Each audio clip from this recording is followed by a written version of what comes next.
ICDS কর্মী সহায়িকাদের সরকারি কর্মীর স্বীকৃতি, ন্যায় বেতন, সামাজিক সুরক্ষা সেন্টারের নামে সিম কার্ড সহ অ্যান্ড্রয়েড ফোন, বাজার দর অনুযায়ী জ্বালানি ও সবজির বিল, একাধিক পেশা ও পরিষেবাগত দাবিতে আন্দোলনে নামলেন West Bengal Anganwadi workers and helpers ইউনিয়নের সদস্যরা। বৃহস্পতিবার বাঁকুড়া শহরে 6 দফা দাবিতে মিছিল করে বাঁকুড়া জেলা শাসকের দপ্তরের দিকে West Bengal Anganwadi workers and helpers ইউনিয়নের সদস্যরা যাবার সময় জেলা শাসক দপ্তরের মূল গেটের সামনে যাবার আগেই পুলিশ ব্যারিকেড দিয়ে তাদের পথ আটকে দেয়। ফলে ওই জায়গাতে দাঁড়িয়ে তারা স্লোগান দিতে থাকেন। পরে ওই সংগঠনটির 6 সদস্যর এক প্রতিনিধি দল জেলা শাসক দপ্তরে গিয়ে তাদের দাবিপত্র জমা দেন। West Bengal Anganwadi workers and helpers ইউনিয়নের তরফে বলা হয়েছে, প্রয়োজনীয় জিনিসপত্রের দাম বেড়েছে আকাশ ছোঁয়া, কিন্তু অঙ্গনারী কেন্দ্রগুলির বরাদ্দ বাড়েনি। এমনকি গত 2 মাসের টাকা বাকিয়া থাকার ব্যবসায়ী আলু ডিম দিতে চাইছে না। ফলে সমস্যা বাড়ছে। এমনকি কেন্দ্রীয় বাজেটেও তাদের বঞ্চনা করা হয়েছে। দ্রুত সমস্যার সমাধান না হলে আগামী দিনে বৃহত্তর আন্দোলন করবেন বলে জানান। সব খবর সবার আগে মানুষের সাথে মানুষের পাশে। বাঁকুড়া থেকে মিলন পাজার রিপোর্ট, MBS নিউজ। এটা হলো মূল বিষয় হলো আমাদের 3 মাস ধরে আমরা যে সবজি জ্বালানি সরকার থেকে আমাদেরকে যেটা দেওয়া হয় সেটা দেওয়া হয়নি। আমরা যেটা চালাচ্ছি মানে আমাদের প্রত্যেক দিন হচ্ছে সপ্তাহে 3 দিন ভাত ডিমের ঝোল আর সপ্তাহে 3 দিন খিচুড়ি। তো ভাত ডিমের ঝোল যেটা হচ্ছে, যেটা টাকা আমরা বরাদ্দ যেটা আমরা পাই অফিস থেকে বা সরকার আমাদেরকে যেটা দেয় সেটা 3 মাস যাবত দেয়নি। তার জন্য আমাদের প্রচণ্ড অসুবিধা হচ্ছে। আমাদের মেয়েদের অত্যন্ত অসুবিধা। আমরা মানে আমরা যে পেমেন্টটা পাই সেই থেকে আমাদেরকে ওগুলো চালাতে হচ্ছে।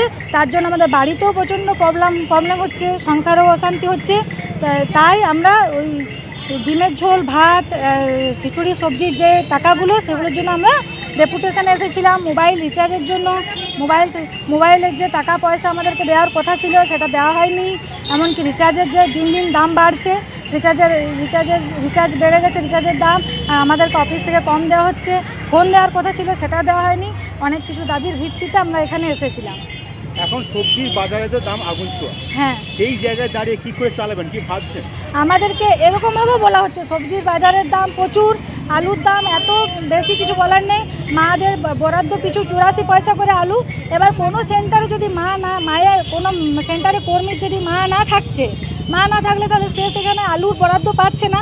তাকেও ডিমের ঝোল ভাত করার প্রেসার দেওয়া হচ্ছে অফিস থেকেও। আবার অফিস থেকে প্রেসার দেওয়ার ফলে তাদেরকে করতে হচ্ছে। আর যদি আমরা না করছি তাহলে এলাকার লোকের কাছেও আমরা ঝামেলার সম্মুখীন হচ্ছি। হ্যাঁ, পাবলিক আমাদেরকে অনেক প্রচণ্ড ঝামেলা করছে, আমরা সেটারও সম্মুখীন হচ্ছি। তার জন্য আমরা এখানে এসেছিলাম এটা বলার জন্য। কি সমস্যার সম্মুখীন হতে হচ্ছে আমাদেরকে? এই যে এলাকার থেকে প্রেসার দিচ্ছে, না আপনাদেরকে করতে হবে, আপনারা ওপর থেকে এই পাচ্ছেন ওই পাচ্ছেন, এত সবজির দাম ডিমের দাম পাচ্ছেন, ওরা এরকম বলছে পাবলিক। আর অফিস থেকে আমাদেরকে প্রেসার দেওয়া হচ্ছে, না করতে হবে, আপনাদেরকে তো কথা দেওয়া হয়েছিল 3 মাস পর আপনাদেরকে বিল দেওয়া হবে। কিন্তু কেন এটা করা হবে? কারণ 3 মাস পর আমাদেরকে তো বিল দেওয়ার কোনো নিয়ম নেই। আমাদের যখন অ্যাপয়েন্টমেন্টটা আমরা নিয়েছিলাম তখন আমরা শুধু আমাদের অ্যাপয়েন্টমেন্টে ছিল পেমেন্ট বিল সব একসাথেই ওগুলো পাস হবে। কিন্তু এখন যত দিন বাড়ছে তত আমাদের প্রতি চাপ বাড়ছে এবং আমাদেরকে বিল আর পেমেন্ট সব ঠিকঠাক করে দেওয়া হচ্ছে না। আগে যেমন পেমেন্টটা একসাথে দেওয়া হতো 1 তারিখের মধ্যে, এখন পেমেন্টটাকেও কেটে দেওয়া হচ্ছে। অর্ধেক পেমেন্ট দেওয়া হচ্ছে, অর্ধেক আবার কিছুদিন পর দেওয়া হচ্ছে। এতেও আমাদের অনেক সমস্যা হচ্ছে। হ্যাঁ, এখন মাথা পিছু পেমেন্ট আমাদেরকে 45 টাকা করে ভাগ করে দেওয়া হয় কেন্দ্র আর রাজ্যের মধ্যে। তো সেটাও আমাদের একসাথে আসে না, অর্ধেক করে ভাগ করে আসে। একটা মায়ের পেছনে কত টাকা দেওয়া? মায়ের পেছনে যেটা আমাদের আলুর বরাদ্দ, ভাত আর ডিমের ঝোলের দিন সেটা 84 পয়সা দেওয়া হয়। এবার যদি কোনো কারো সেন্টারে যদি গর্ভবতী মা না থাকলো, তাকেও তো ডিমের ঝোল ভাতটা করতে হচ্ছে। সে তাহলে কোথা থেকে পাবে? ওই পয়সা চালান কি করে? ওই পয়সা আমরা একান্তভাবে একদম চালাতে পারছি না কোনো রকমভাবে। মানে আমাদেরকে কি করব? আমাদের পেমেন্টের থেকে অর্ধেক টাকা দিয়ে আমরা চালাচ্ছি। সেই জন্য আজ আমরা যে কিছু উপায় খুঁজে পাওয়ার জন্য এখানে এসেছি। আমার নাম কৃষ্ণা আচার্য মণ্ডল।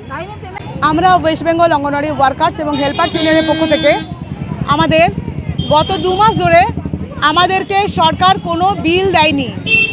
মানে আমাদের উপর যে দায়িত্ব সরকার দিয়েছে যে মা শিশুর যে খাবারটা হয়, আমাদের যে মেনু চার্টটা রয়েছে সোম বুধ শুক্র, যে ডিম ভাত, আলুর ঝোল আর এটাই দেওয়া হয়। আর খিচুড়ি দিনটা দেওয়া হয় অর্ধেকটা ডিম আর সবজি সমেত খিচুড়ি। আমরা এই যে খরচাটা করি, আমাদেরকে সরকার কিন্তু আগে থেকে টাকা দেয় না। আমরা যতটুকু পেমেন্ট পাই 9,000 টাকা, সেখান থেকে আমরা কিন্তু কষ্ট করে চালাই। শুধু তাই নয়, অতটুকু টাকাই তো চলে না, আমরা সেই জন্য দোকান আমাদেরকে ধার করে চালাতে হয়। এবার এখন দেখা যাচ্ছে যেহেতু 2 মাস আমাদের টাকাটা বাকি রয়ে গেছে, দোকানদাররা কিন্তু আর ধার দেবে না বলেছে। সেই জন্যই আমরা আজকে আমাদের ডিপিও সাহেবের কাছে এসেছিলাম এটা জানার জন্য যে আমরা বিল না পেলে কোনোভাবেই আর ডিম দেওয়া যাবে না। সেই জন্যই আজকে আমাদের এই আন্দোলন। তো যাওয়ার আগে পুলিশ আটকে দিল, কি বলবেন? মানে এই প্রথমবার দেখলাম আমরা আইসিডিএস কর্মীরা আমরা আমাদের ডিপার্টমেন্টের স্যার ডিপিও সাহেবের সঙ্গে দেখা করতে গেলাম, অথচ প্রশাসন মানে কোনো কাগজও দেখালো না যে আজকে যে আমাদেরকে এই রাস্তায় এভাবে আটকে দেওয়া হলো এটা কেন, এটা কিন্তু অন্যায় হয়েছে আমার সঙ্গে, এটা আমরা মানছি না।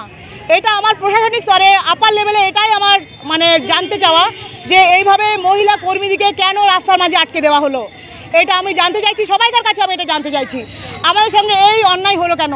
এই অন্যায়ের আমি তীব্র ধিক্কার জানাচ্ছি। তাহলে কি আন্দোলনকে কোথাও স্তব্ধ করতে চাইছে? অবশ্যই এই কেন্দ্র সরকার, রাজ্য সরকার আমাদের প্রত্যেকের মুখ বন্ধ করতে চাইছে, এটা তার জলজ্যান্ত প্রমাণ। আজকে আমরা যে বিলটা পাইনি শুধুমাত্র সেই বিলটুকু কবে দেওয়া হবে সেটা জানার জন্য আজকে আমরা আমাদের ডিপার্টমেন্টে এসেছিলাম। অথচ ডিপার্টমেন্টে ঢুকতে গিয়ে আমরা আমাদের যে অফিস ডিএম অফিস, সেই অফিসের দোরগোড়ার আগেই আমাদেরকে প্রশাসন আটকে দিয়েছে, কোনোভাবেই আমাদেরকে যেতে দেওয়া হলো না। কেন দেওয়া হলো না এটা আমি আমাদের ডিএম সাহেবের কাছেও জানতে চাইছি, কেন আমাদেরকে এইভাবে আটকে দেওয়া হলো। কি বলবেন এই বিষয়টাকে নিয়ে? আটকে দেয় বিষয়টা কি মনে হচ্ছে আপনার? এটা যে মানে ওনারা ভাবছেন যে আমাদেরকে ভয় দেখালে আমরা থেমে যাব, কিন্তু না, এটা ওনাদের ভুল ধারণা।